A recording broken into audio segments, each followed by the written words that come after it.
കൂടുതൽ വാർത്തകളും വീഡിയോകളും കാണാൻ ഈ ചാനൽ സബ്സ്ക്രൈബ് ചെയ്യുക. കൂടെ ബെൽ ബട്ടൺ അമർത്തുക. Please subscribe our channel. നമസ്കാരം. എല്ലാ മാന്യ ജ്യോതിഷ പ്രേമികൾക്കും പ്രേക്ഷകർക്കും എൻ്റെ നിസ്സീവമായ ഈ ചെറിയ എപ്പിസോഡിലേക്ക് സ്വാഗതം. ഇന്ന് ചോദിക്കുക ഹസ്തരേഖാശാസ്ത്രത്തെക്കുറിച്ചാണ്. ഹസ്തരേഖാശാസ്ത്രം സത്യമാണോ എന്ന് ചോദിച്ചു. ഒത്തിരി ആൾക്കാർ എൻ്റെ കൈ ഒന്ന് നോക്കാമെന്ന് ചോദിക്കാറുണ്ട്. ഞാൻ നന്നായിട്ടാണോ ഇനി കളിയാക്കി ചോദിച്ചാണോ എന്ന് എനിക്കറിയില്ല. ഹസ്തരേഖ ശരിയാണോ ഇല്ലയോ എന്നറിയണേ. ഹസ്തരേഖ നന്നായിട്ട് പഠിച്ചൊരു വ്യക്തി പറയുകയാണെങ്കിൽ ഉത്തമമാണ്, സംശയമില്ലാത്ത കാര്യമാണ്. അതിന് ഞാനൊരു ഉദാഹരണം തരാം.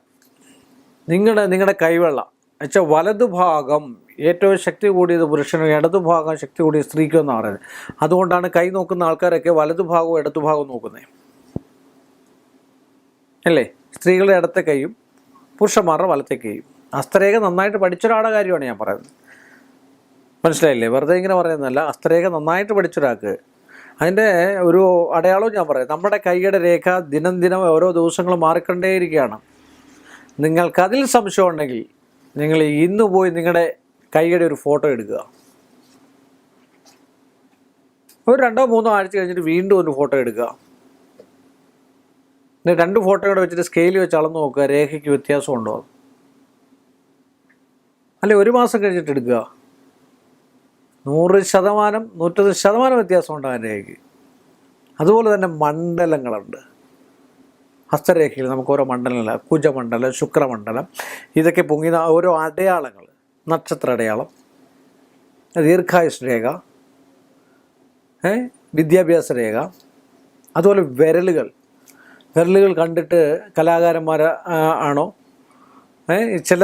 ചില ആൾക്കാരുടെ ലക്ഷണങ്ങൾ പറയാവുന്ന കാലിലെ വിരലെ, കയ്യിലെ വിരലെ ഉത്തമമായിട്ടുള്ള വിരലാണോ, ഒരു വിരൽ പൊങ്ങിയെന്നാണോ ഇരിക്കുന്നത്. ഇങ്ങനെയൊക്കെ അതിനുശേഷം ആ വിരലുകൾ കണ്ടിട്ടും നമുക്ക് ഫലം പറയാവുന്ന കലാകാരന്മാരുടെയാണോ, കായിക താരമാണോ, ഡോക്ടറാണോ, ഇതൊക്കെ പറയുന്ന ആൾക്കാരുണ്ട്.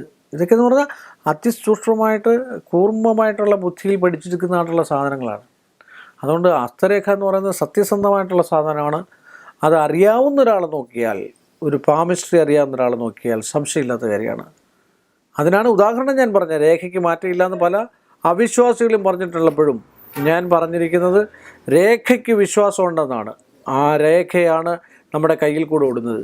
ആ രേഖയുടെ ഫോട്ടോ നിങ്ങൾ എടുത്തു നോക്കൂ. 1 മാസം കഴിഞ്ഞോ 1.5 മാസം കഴിഞ്ഞോ വീണ്ടും ഒന്നും എടുത്തു നോക്കൂ. സംശയം ഉണ്ടെങ്കിൽ ആ രേഖയ്ക്ക് മാറ്റം ഉണ്ടായിരിക്കും എന്ന് പറഞ്ഞുകൊണ്ട് ഈ എപ്പിസോഡ് ഇവിടെ അവസാനിപ്പിക്കുന്നു. വീണ്ടും നമ്മൾ തമ്മിൽ കാണുന്നതുവരെ എല്ലാ മാന്യ പ്രേക്ഷകർക്കും എൻ്റെ വിനീതമായ നന്ദിയും നമസ്കാരവും. കൂടുതൽ വാർത്തകളും വീഡിയോകളും കാണാൻ ഈ ചാനൽ സബ്സ്ക്രൈബ് ചെയ്യുക. കൂടെ ബെൽ ബട്ടൺ അമർത്തുക. Please subscribe our channel.